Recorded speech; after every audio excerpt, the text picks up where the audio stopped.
La confesión de fe, un resumen doctrinal, es una declaración de nuestra fe cristiana, donde en pocas palabras decimos lo que las Escrituras dicen. Creemos que nuestra iglesia es confesional porque profesa la realidad de la Escritura.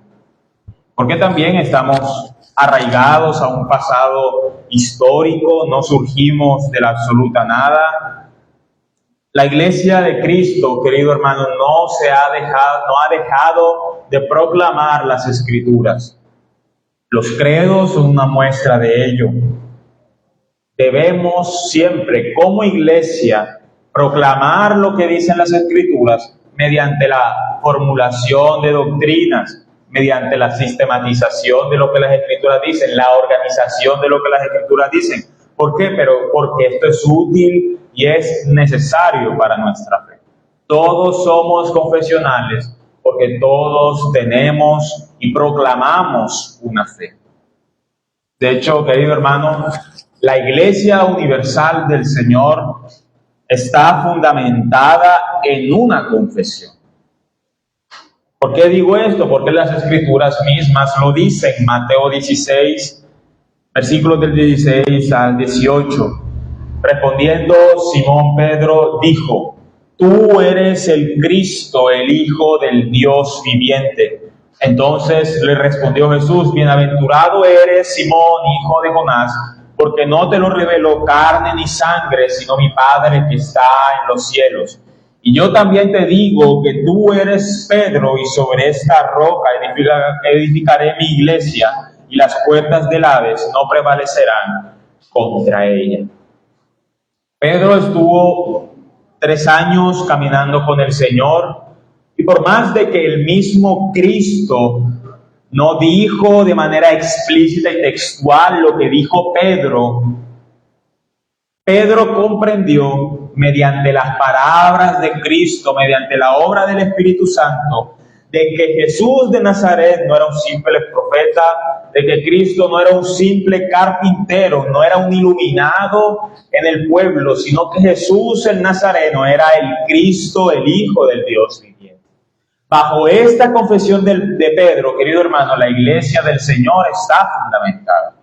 La fe cristiana es, sin duda alguna, una fe que confiesa las verdades de las Escrituras. Entonces, como iglesia, somos confesionales, ¿para qué? Para proclamar al mundo lo que la Biblia proclama. La confesión de fe es una valla, es una cerca que permite que la iglesia transite correctamente en la sana doctrina. La confesión, entonces, el resumen doctrinal que entendemos que contiene las verdades y las doctrinas de la Escritura, nos ha hablado de 2 cosas principales en los 2 párrafos anteriores. Vimos en el párrafo número 1 que si queremos conocer a nuestro Dios, si queremos conocer su voluntad, su ley, su autoridad, todo lo concerniente a la salvación, todo lo concerniente a la ética y a la moral, es suficiente y necesario ir a las Escrituras. El capítulo 1 de la confesión, recordemos, se dedicó a exponernos lo que la Escritura debe significar para el creyente.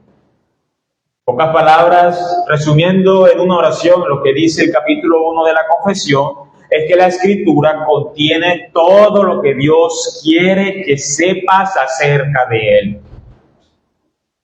El capítulo 1 entonces trató la doctrina de las Sagradas Escrituras.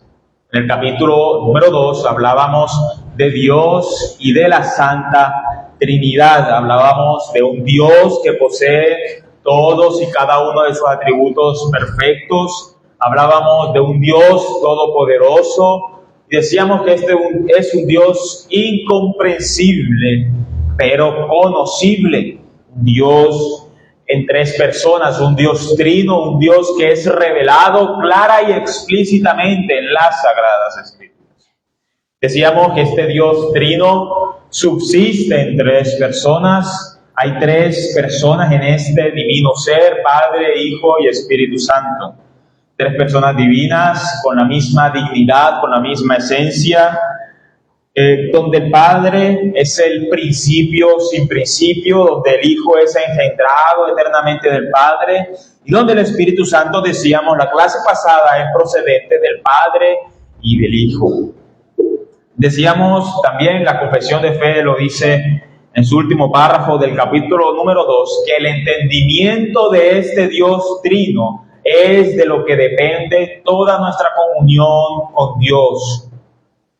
Entonces, por esto, mi querido hermano, es necesario entender que Dios es un Dios trino, porque las Escrituras asumen que así es, y las Escrituras nos muestran que así es.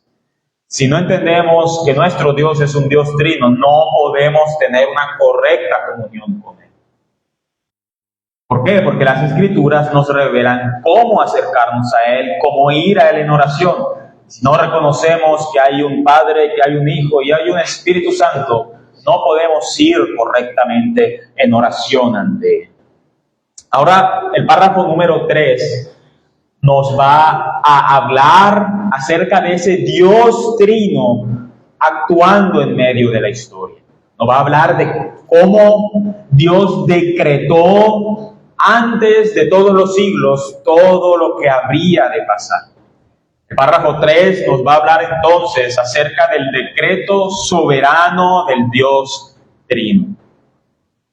El capítulo número 3 nos va a mostrar a este Dios trino como rey, como soberano frente a todas y cada una de las circunstancias. Vamos a tratar de ver por medio de las Escrituras que el plan de Dios avanza en medio de las circunstancias y que ninguna de las circunstancias salen de sus manos. En la clase de hoy, entonces, querido hermano, vamos a iniciar leyendo el párrafo número 1 de este capítulo 3. ¿Algún voluntario que pueda leer el párrafo número 1 del capítulo número 3?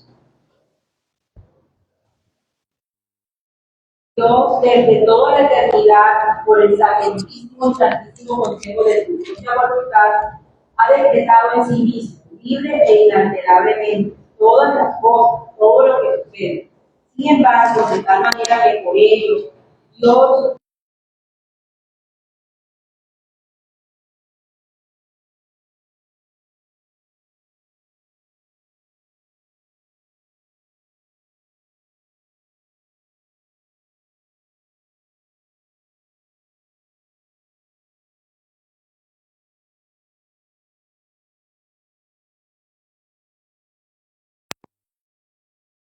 Bien, entonces, con la ayuda del Señor, querido hermano, vamos a titular esta clase del día de hoy, el decreto de todos los acontecimientos.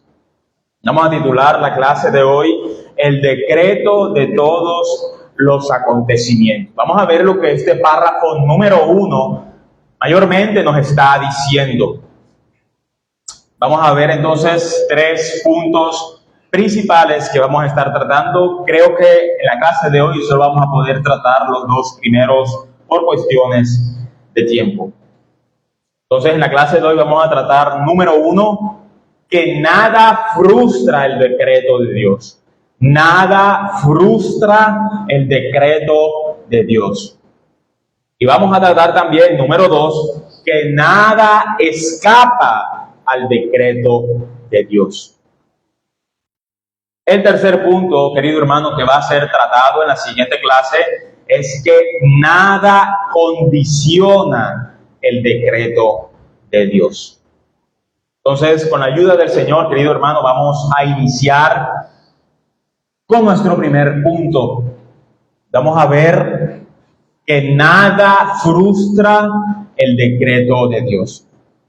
Dice la confesión de manera clara, como acabamos de leer, que Dios desde toda la eternidad, por el sapientísimo y santísimo consejo de su propia voluntad, ha decretado en sí mismo, libre e inalterablemente. Escuche bien lo que dice la confesión. Libre e inalterablemente. Nada ni nadie es capaz de frustrar lo que Dios ha decretado. Nada ni nadie puede torcer la soberana voluntad de Dios.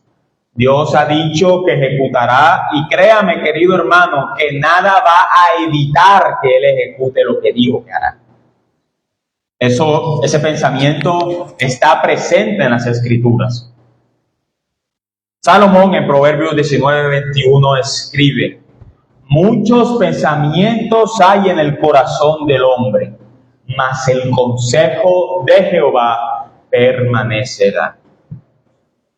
Salomón está diciendo que hay muchas intenciones en el corazón del hombre, hay muchas intenciones que a veces son frustradas porque el hombre es inepto o por situaciones que al hombre se le escapan de las manos. Pues bien, el proverbio muestra que el Señor no tiene la incapacidad que tenemos nosotros. El plan de Dios no es frustrado. Muchos pensamientos hay en el corazón del hombre, pero el consejo de Jehová permanecerá, dice Salomón. Salomón está diciendo que Dios hace absolutamente lo que quiere y todo lo que Él ha dicho que hará, lo hará. El consejo de Dios entonces permanece porque es inalterable, es infrustrable ante los intentos del hombre. Hermanos, ni siquiera el pecado y la maldad es capaz de frustrar el glorioso propósito de Dios. El decreto de Dios entonces es plenamente inalterable ante todos y cada uno de los sucesos. La voluntad de Dios, su voluntad soberana, lo que Él ha decidido y decretado hacer, a diferencia de nosotros, dice el proverbio, es inmutable. No hay entonces algo que frustre lo que Dios dijo que va a hacer. No hay manera de torcer su mano, a diferencia de lo que pasa con nosotros. Las circunstancias no tuercen ni mueven la mano del Señor, a diferencia de lo que puede pasar con nosotros. Los planes de Dios plasmados en su santa palabra no pueden ser frustrados por las intenciones de los hombres. Recuerde algo también, querido hermano, cuando el Señor dijo que liberaría al pueblo de Israel y lo sacaría de Egipto, el faraón mató a todos los primogénitos. ¿Eso torció la mano de Dios? No. El Señor siempre idea una manera para ejecutar su plan. Y si Él dijo que iba a liberar a su pueblo de la esclavitud, lo iba a hacer, le gustara o no le gustara al faraón. El mismo nacimiento de Cristo también, recordemos, querido hermano, fue mandado a asesinar a todos y cada uno de los bebés varones en la tierra de Judea. ¿Y eso torció la mano de Dios? No.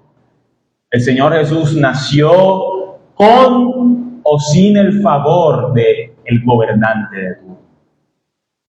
Los planes de los hombres pueden ser frustrados, pero el inmutable plan de Dios no puede ser frustrado. De hecho, es el inmutable plan de Dios el que frustra los planes de los hombres. El plan de Herodes era acabar con esa promesa mesiánica. ¿Y qué hizo el Señor?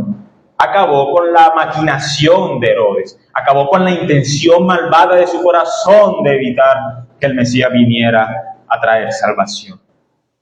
Muchas veces el hombre piensa maneras, idea planes que cumplir, pero Dios ha ideado solo una forma con la cual va a cumplir plenamente sus propósitos. El Señor tiene un plan, una voluntad soberana, no tiene varias voluntades soberanas. El brazo de Dios va a ejecutar un plan y no lo va a dar a torcer. Así dice el profeta Isaías en el capítulo número 14, versículos 24 al 27. Dice: Jehová de los ejércitos juró diciendo: ciertamente se hará de la manera que lo he pensado y será confirmado como lo he determinado, que quebrantaré al asirio en mi tierra y en mis montes lo hollaré, y su yugo será apartado de ellos y su carga será quitada de su hombro. Este es el consejo que está acordado sobre toda la tierra, y está la mano extendida sobre todas las naciones. Porque Jehová de los ejércitos lo ha determinado, y ¿quién lo impedirá? Y su mano extendida, ¿quién la hará retroceder? Y ni siquiera la nación más poderosa del momento podía dar a torcer la mano del Señor. Incluso el profeta Isaías está diciendo que la voluntad del Señor está sobre toda y cualquiera que sea la voluntad del hombre. Dios dice que las situaciones confirman su plan. Dios no dice que su plan sea verificado o sea acomodado de tal manera que sea cambiado por las situaciones. No, de ninguna manera. El profeta está diciendo que es lo que nosotros vemos, lo que confirma lo que ya Dios había meditado hacer. No hay nada que frustre su plan, no hay nada que lo cambie. Dios no dice en el texto, bueno, si ustedes hacen algo, mi decreto va a ser confirmado. No, Dios está diciendo que su voluntad es segura y que los acontecimientos que ocurren son simplemente su voluntad transcurriendo frente a nuestros ojos. Dios, cuando ordenó todo en la creación, Él decreta todo lo que existe, Él no deja margen de error. Su decreto es perfecto porque quien lo proclama, porque quien lo ejecuta es perfecto. En Dios no hay margen de mejora, no hay margen de error. Él sabe y conoce absolutamente todas y cada una de las circunstancias. Y cualquiera que sean las circunstancias, no frustran su propósito. Dios ejerce sus juicios y sus planes con el hombre o sin el hombre, con nuestra aprobación o sin nuestra aprobación. Dios no necesita de absolutamente ninguna circunstancia para cumplir sus planes, porque precisamente es Dios quien permite cada circunstancia para que sus planes sean vistos por nosotros. El decreto de Dios, entonces, hermanos, puede ser definido por lo que hemos visto de la siguiente manera, de una manera compacta y digamos más entendible. Voy a citar lo que dice el Catecismo Menor de Westminster en su pregunta número 7. ¿Qué es el decreto de Dios? La respuesta es, textualmente, y cito, el decreto de Dios es su propósito eterno, según el consejo de su propia voluntad, en virtud del cual ha preordenado para su propia gloria todo lo que sucede. Si decimos, hermanos, que la voluntad de Dios no se puede frustrar, si decimos que su plan va a ser cumplido con o sin nuestra aprobación, entonces debemos llegar a la conclusión de que el plan de Dios no está sujeto al tiempo. Si su plan entonces no está sujeto al tiempo, si no es como que Dios pensara y luego actuara, entonces su plan no es producto de un pensamiento sucesivo. No es como si, bueno, esta persona no me obedeció, voy a hacer entonces esto otro, como si Dios tuviera un plan B. No, su decreto es eterno y es inmutable, de la misma manera que Dios es eterno e inmutable. El tiempo mismo, la realidad que nosotros vemos, está condicionada al decreto de Dios. El tiempo es una consecuencia del decreto de Dios. El tiempo está consignado en su voluntad, en su santo y soberano decreto. ¿Por qué? Porque el tiempo no puede frustrar el decreto de Dios. Entonces, si el tiempo no puede frustrar el decreto de Dios, quiere decir que el tiempo está supeditado, está subordinado al decreto de Dios. Alguien que lea para nosotros Salmos número 33, versículos del 10 al 12. Salmo 33, versículos del 10 al 12 en voz alta.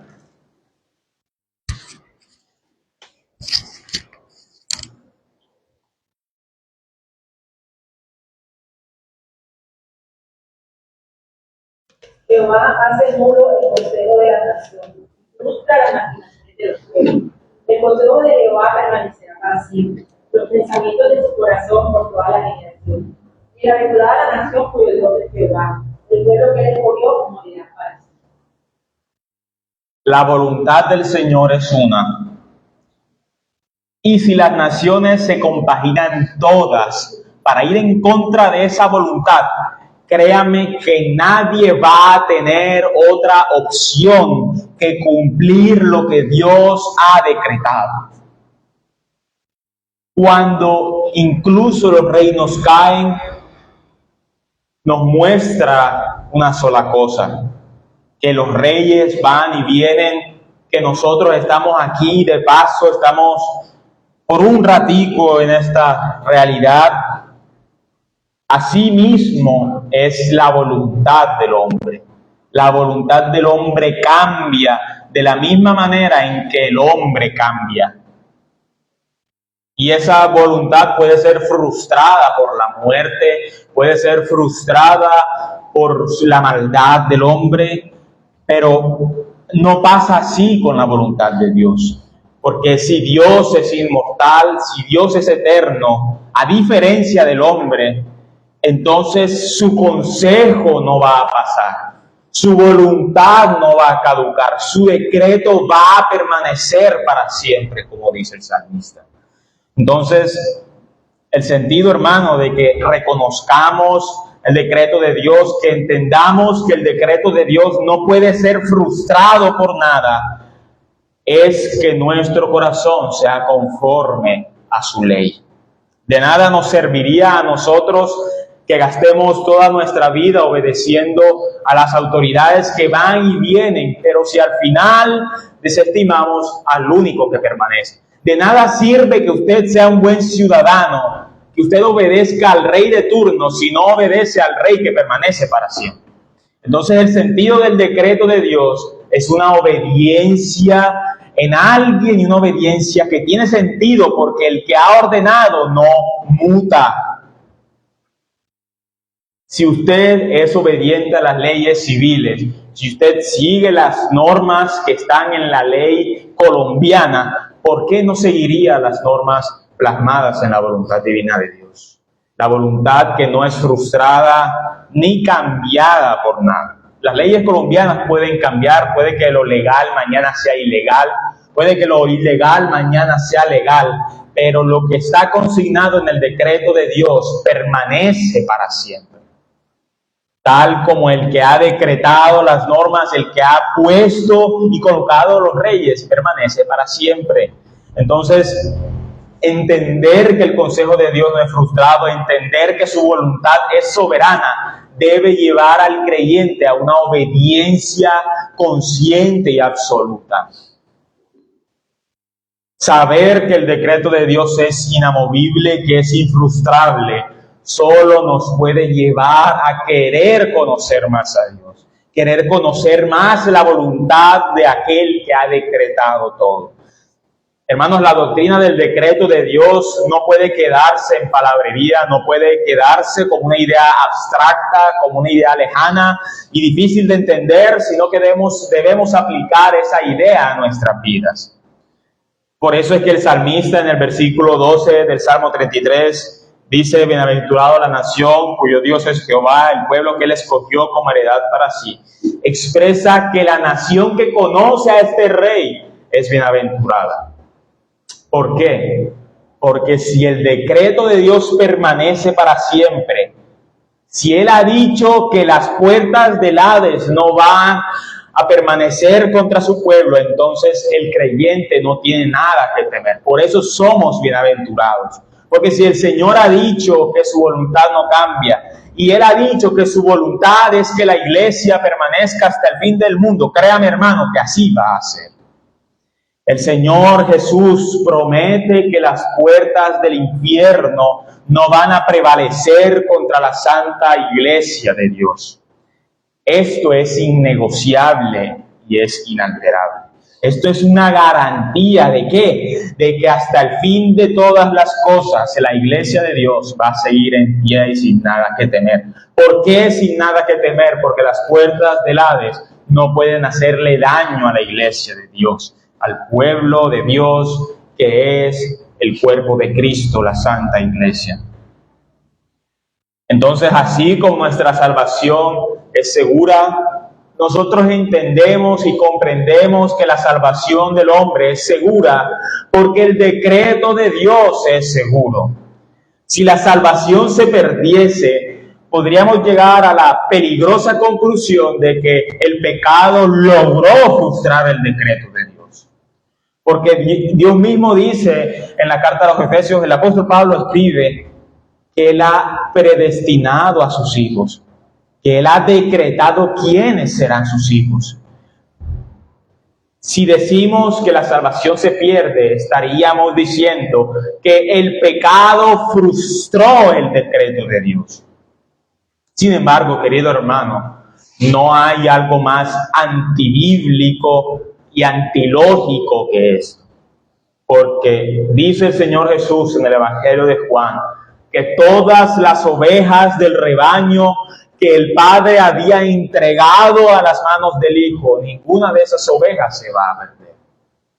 La salvación del hombre también es inalterable y es segura porque el decreto de Dios es inalterable y seguro. Si la salvación del creyente entonces es segura, debemos hacer todo lo posible como para vivir como quien ha sido ya salvo. Si tú crees que eres salvo y luego puedes abusar de la gracia porque la salvación no se pierde, recuerda que ni aún el apóstol Pablo conocía la mente del Señor. Dice Corintios 2:16, porque ¿quién conoció la mente del Señor? ¿Quién le instruirá? Nadie conoce a cabalidad la mente del Señor como para permitirse a sí mismo abusar de la gracia. El decreto de Dios no debe llevar a los hombres a tratar de decir que entienden todo acerca de Dios, sino a tratar de decir que yo quiero entender lo que ese Dios me ha dado a mí. Ese es el sentido de conocer las Escrituras, ese es el sentido de saber acerca del decreto. Querer conocer su voluntad, no insinuar que la sabemos. Si nosotros insinuamos abusar de la doctrina del decreto de Dios, estamos ignorando precisamente su decreto. ¿Por qué? Porque dice el mismo apóstol Pablo que nadie ha conocido, nadie ha instruido a Dios como para saber ni siquiera su destino final. Pero si el creyente es del Espíritu, si el creyente pertenece al rebaño del Hijo, al rebaño dado por su Padre, dice las Escrituras que el que hace lo de las obras del Espíritu es quien cree conocer el decreto de Dios y no obra como aquel que le conoce, entonces es un ignorante acerca del decreto. Dios ha dicho que aquellos que se ocupan de la carne van camino a la muerte, lo dice Romanos capítulo 7. ¿Acaso Dios se equivoca en esto? Dios muestra de que el creyente no puede ni debe tener comunión placentera alguna con el pecado. Y eso hace parte de su decreto, de su voluntad, que el creyente sea santo como Él es santo. Si tú crees conocer el decreto de Dios, si tú sabes lo que está plasmado en las Escrituras que debes seguir, si tú sabes que esa voluntad revelada no se puede frustrar, sabes las consecuencias de ocuparte de la carne. Si alguien conoce lo que las Escrituras revelan acerca del decreto de Dios, estas Escrituras que dicen que Dios no tendrá por inocente al culpable, créame, querido hermano, que el creyente verdadero hará todo lo posible para no vivir como un condenado. Porque Dios habló y ejecutará tal como ha dicho contra el pecador.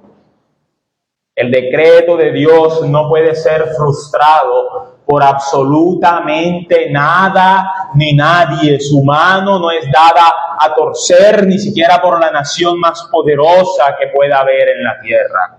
Todos los habitantes de la tierra son considerados como nada delante de él, dice Daniel capítulo 4, versículo 35. Entonces, nada ni nadie puede frustrar el decreto de Dios. Si Dios habló, así como habló, va a cumplir.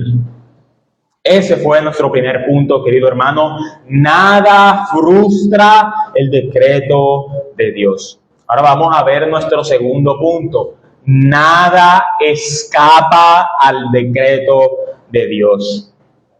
Dice la Confesión de Fe, capítulo 3, párrafo 1, luego de lo que habíamos ya dado, dice: Dios desde toda la eternidad, por el sapientísimo y santísimo consejo de su propia voluntad, ha decretado en sí mismo libre e inalterablemente todas las cosas, todo lo que sucede.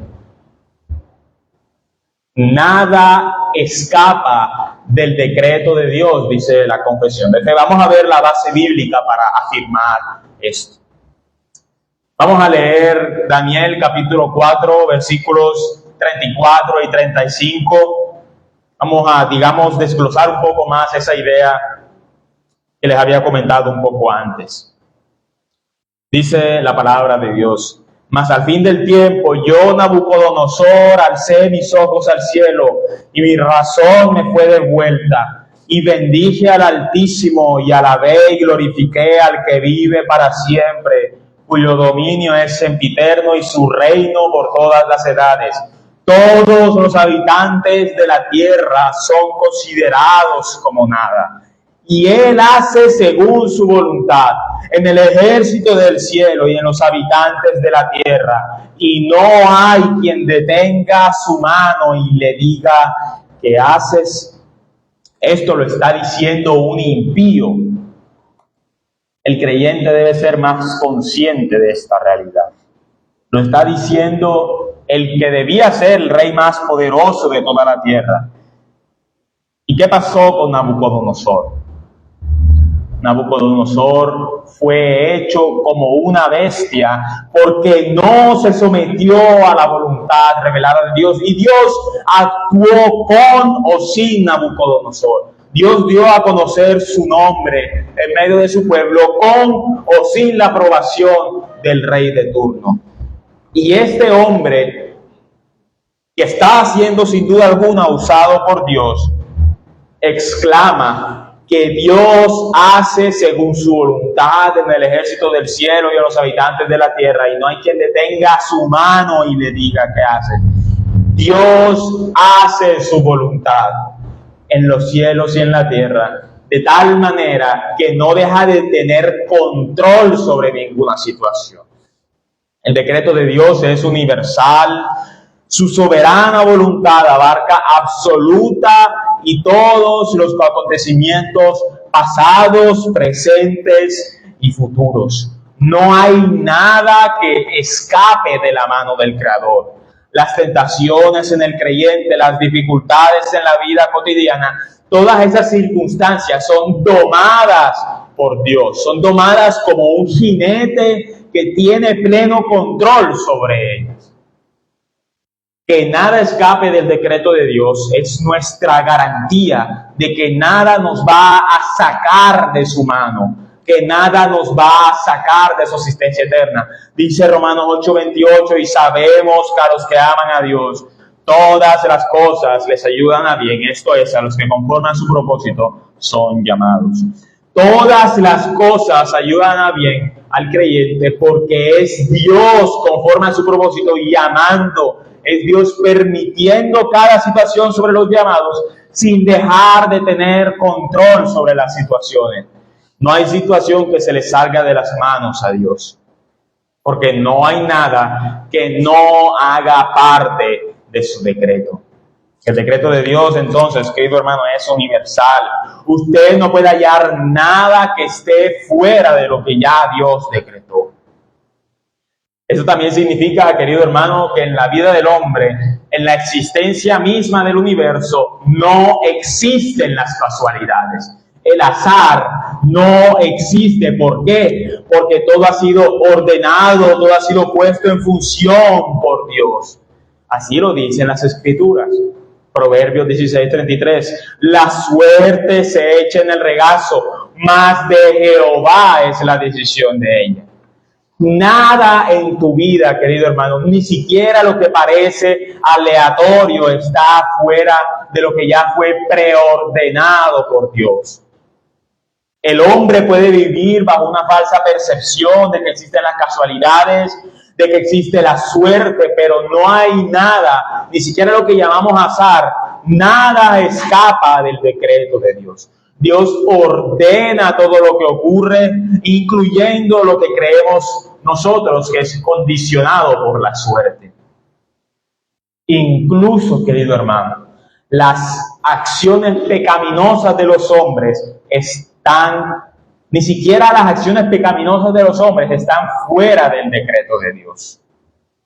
Job 1:21, y dijo: desnudo salí del vientre de mi madre y desnudo volveré allá. Jehová dio y Jehová quitó. Sea el nombre de Jehová bendito. Esto le está diciendo un hombre al que le asesinaron a toda su familia y perdió toda su tierra. Y él reconoce que no fue otra persona, sino Dios quien permitió esto. Pero no fue Dios quien lo hizo, que es otra cosa totalmente diferente. El hecho de que las acciones perversas de los hombres no estén fuera del decreto de Dios no quiere decir que Dios sea el autor o que Dios sea el causante del mal. Hay que entender, querido hermano, y esto lo vamos a ver también más adelante, que Dios no es autor del pecado, pero sí lo decreta. Una cosa no implica la otra. Que el pecado haga parte del decreto de Dios no quiere decir que el autor del pecado sea Dios. Ni siquiera el pecado fue una situación que se le salió de las manos a Dios. Dios no es autor del pecado por una sencilla razón. Porque el pecado no es porque Dios sea la causa inmediata del pecado. La causa inmediata del pecado, sobre quien recae la responsabilidad de él, es el ser humano. ¿Por qué? Porque Dios no crea el mal. Debemos entender también, querido hermano, que el mal no es una sustancia, el mal no es una cosa. El mal se define de la siguiente manera: el mal es la privación del bien. El mal es la privación del bien. Tú no sabrías que algo es malo si primero no tienes una percepción de lo que es bueno. El pecado, hermanos, es la ausencia, es la distorsión del bien. El pecado no es otra cosa sino ausentarse de Dios y de su voluntad. Dios permite que las criaturas libres actúen según su voluntad corrupta, de tal manera que no es responsabilidad de Dios el pecado, sino responsabilidad de aquel que lo comete. Es por eso que Job no le echa la culpa a Dios por sus pérdidas. Job no dice que Dios fue el que mató a sus hijos y le quitó toda su tierra, pero sí reconoce que en su decreto Él dio y quitó para enseñarle algo. Dios dirige, limita y usa esas acciones malas para cumplir con sus fines buenos. Veamos un ejemplo bíblico. Dios usa incluso las acciones malas para sacar bien de donde había mal. Génesis 50:20. Recordemos la historia de José. José fue vendido por sus hermanos, los 11 patriarcas de Israel, porque sentían envidia de que José tuviera el don de profecía y ellos no, y que fuera el consentido de Jacob. Y José exclama lo siguiente en Génesis 50:20.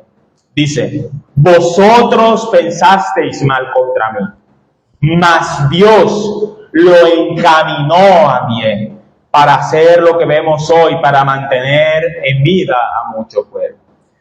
Los hermanos de José pensaron mal contra él, querían su muerte, y esto estaba fuera del decreto de Dios. No, pero los responsables, dice las Escrituras, que fueron los que pensaron mal contra él. Dios no pensó mal contra José. ¿Por qué? Porque Dios encaminó el pecado de los hermanos de José para bien. Dios juzgó, a Dios le plació sacar bien de lo que ya era malo. ¿Para qué? Para hacer notorias las riquezas de su gracia, dice luego el apóstol Pablo. No hay otra razón para la que el mal se ha permitido que no sea llegar a la conclusión de que necesitamos a Dios. Si no existiera el mal, no encontraríamos dependencia a Él. El mal revela que somos seres perversos, seres necesitados de un Dios infinito. Créame, querido hermano, que si usted tuviera la decisión y la voluntad para elegir a Dios, no lo va a elegir. Es incluso necesario que nosotros probemos de nuestra naturaleza caída para que lleguemos a la conclusión de que el Señor es quien nos saca de todo nuestro mal. Dios es la causa primera de todo lo que existe y es la causa remota de todo evento. Es decir, Él decreta y Él permite que ocurra todo. Pero aquel que peca es la causa segunda, la causa próxima del acontecimiento. La culpa moral, la corrupción, la responsabilidad cae sobre quien actúa, no sobre quien lo ordena, que es el Señor. Hay diferentes propósitos, pero hay una misma acción. El hombre quiere el mal, Dios quiere el bien, y créame que no va a primar otra cosa que no sea el bien de Dios. Vamos a colocar un ejemplo, sigamos en el ejemplo de Job. Job capítulo 1, versículos del 13 al 19 en sus Biblias, leo yo para ustedes. Y un día aconteció que sus hijos e hijas comían y bebían vino en casa de su hermano el primogénito. Y vino un mensajero a Job y le dijo: están arando los bueyes y las asnas paciendo cerca de ellos. Y acometieron los sabeos y los tomaron y mataron a los criados a filo de espada. Solamente escapé yo para darte la noticia. Aún esté hablando, cuando vino otro que dijo: fuego de Dios cayó del cielo, que quemó las ovejas y a los pastores y los consumió. Solamente escapé yo para darte la noticia. Todavía estaba hablando y vino otro que dijo: los caldeos hicieron 3 escuadrones y arremetieron contra los camellos y se los llevaron y mataron a los criados a filos de espada. Y solamente escapé yo para darte la noticia. Entre tanto que hablaba, vino otro que dijo: tus hijos y tus hijas estaban comiendo y bebiendo vino en casa de su hermano el primogénito, y un gran viento vino del lado del desierto y azotó las 4 esquinas de la casa, la cual cayó sobre los jóvenes y murieron. Y solamente escapé yo para darte la noticia. Dios tiene un propósito a la hora de permitir las tentaciones y pruebas en Job. ¿Cuál es? Probar y purificar su alma. Satanás tiene un propósito, que es destruir a Job. Pero el propósito del Señor es probar esa fe y purificarla. Los ladrones tenían otro propósito: robar a causa de la codicia. Entienda algo, Satanás y los hombres se compaginan en un propósito malo para tratar de frustrar el propósito bueno de Dios. Es el mismo acto físico, pero las motivaciones y las intenciones son plenamente diferentes. Dios busca el bien, Dios no puede buscar otra cosa que no sea el bien, porque Dios, dice la confesión de fe también, es espíritu purísimo. El hombre busca el mal por su corrupción, porque el hombre se ausenta de Dios. Pero como Dios no se le puede añadir nada, como Dios no necesita nada, sus intenciones siempre son buenas, incluso cuando el hombre quiere ir en contra de ellas. Incluso cuando el hombre quiere destruir a los hijos de Dios, Dios tiene un propósito y es probar y purificar nuestras almas. Incluso si el mal tiene que venir a nuestras vidas, Él prueba y purifica a sus hijos. Dios usa las manos de los malvados sin ensuciarse de su maldad. Porque la intención de Dios no es otra que probar a sus hijos como oro al fuego, y como decía el apóstol Pedro, para mostrarnos justos delante de Él, para mostrarnos aprobados delante de Él. No hay otra intención en Dios que no sea purificar la fe en el creyente. Y créame, querido hermano, que aquel que no es creyente va a renegar de Dios como la esposa de Job. Él dice más adelante en el libro de Job, la esposa, cuando ve toda esta tragedia en la vida de Job, le dice: maldice a Dios y muérete. Incluso, querido hermano, el hombre puede renegar de Dios, pero no quiere decir que Dios no esté bajo el absoluto poder de la situación. El hombre reniega de las intenciones de Dios, ignorando una sola cosa, que Dios es el bien supremo. Si Dios es el bien supremo, no hay ninguna clase de intención de Dios diferente a probar y a fortalecer la fe en el creyente. En Dios no hay otra intención que no sea el bien eterno y duradero, incluso usando el mal para traer el bien al creyente. Dios no es tentado por el mal. Él, de hecho, en medio de las acciones pecaminosas de los hombres, hace cumplir su voluntad. Dios no es tentado por el diablo. Dios no es tentado por nosotros. Dios no es tentado por esta sociedad corrupta, porque en Dios no hay ninguna clase de debilidad. Y las intenciones malas y pecaminosas de los hombres no escapan de su decreto.